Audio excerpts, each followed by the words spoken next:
Now children, in this video, we will study about ionic radius. We have done atomic radius. Now ionic radius. It is the distance from its nucleus. Here it means ion. The distance from the nucleus of the ion to the point up to which the nucleus has influence on the electron cloud of the ion. I repeat, it is the distance from the nucleus of the ion to the point, distance from the nucleus of the ion or of its nucleus to the point up to which the nucleus has influence, effect on the electron cloud of the ion. Or say in simple words, you have the ion also has the orbits and the nucleus. So suppose this was an ion, right? Its nucleus and these are shells and there is some charge. So distance from the nucleus of the ion up to which it has influence on its electron cloud. That distance is called ionic radius, children. Just have an idea. Now, we know cations are always smaller than parent atom. And anions are always larger than the parent atom. Because what happens, cation means electron has been lost. So now electron lost, but the proton number remains the same. So naturally what will happen? Again our nucleus is stronger and electrons are lesser. So effective force of attraction will be more. Hence size will decrease. So cation is always smaller than the parent atom. Same concept. Effective force of attraction of the nucleus of the ion increases.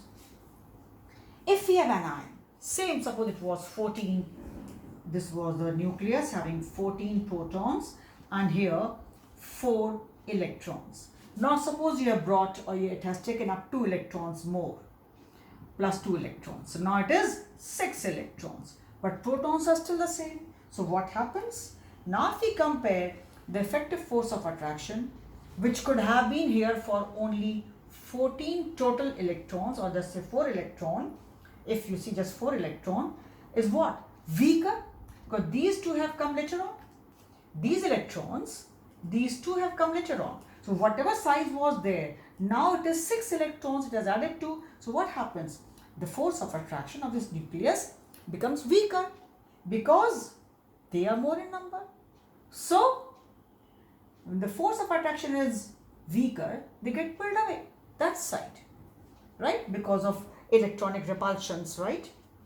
So, and the force of this force of attraction of the nucleus, effective force of attraction, diminishing, weakening, being lesser, and they hear more. So naturally, they stretch away and the size increases. So in short, cations always smaller than the parent atom, anion always larger than the parent atom. Now children, if we think of isoelectronic ions, the name is indicating which have same number of electrons, will be isoelectronic ions. Now, suppose I have nitrogen. Its atomic number is 7, you know. It is 7. Its Z is 7. Z is atomic number. And E total number of electrons. Z is 7. For O, atomic number 6. For F, it has total how many electrons? Sorry, this is 8. O is 8. And this is F is 9. Sodium is 11. Mg is 12. Al is 13. Now children, just see here what I am trying to show you. Just see here. Now, this was Z. Okay. And total number of electrons here, 7 and 3 extra, 10. 8 and 2, 10. Here it is 10. I hope you can understand. 11, 1 gone, 10. 12, 2 gone, 10. 13, 3 gone, 10. Now if I take out Z by E means 7 upon 10 means 0.7. 8 upon 10 means 0.8. 9 upon 10 means 0.9. This will be 1.1. This will be 1.2. This will be 1.3. So children, we calculated Z upon E. Once we know the Z for these ions and a number of electrons, we go this way. Now, lower the Z upon E value, lower, bigger will be the size. Lower Z upon E value, bigger size. I just wrote in short, not the whole sentence. Now you see here, if they ask you these all are isoelectronic ions, we can see all have 10 electrons. Which will be the largest of all these in size? I will have to see Z upon E ratio, which is 7.7 here, 0.8 and likewise. Which will be the shortest? This is there. So this is how we find out the order of ionic sizes if they are isoelectronic like this. So this is what we had to study under the heading Ionic Radius. If they give you, you should know what is Ionic Radius. Cations always smaller, anions bigger, and once they are isoelectronic, means same number of electrons. Iso means same, electronic means to do with electrons. So if they have same number of electrons, lower the Z upon E value, bigger will be the size.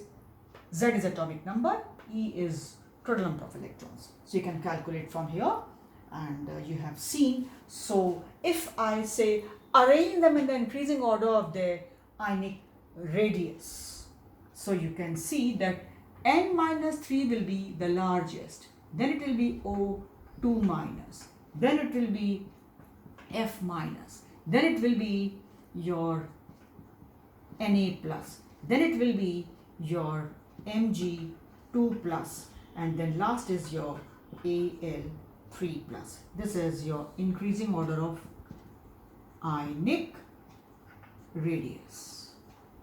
So I hope it is clear. Very simple thing, but you need to know. This is even asked in your competitions, which out of these is the largest in size or smallest in size.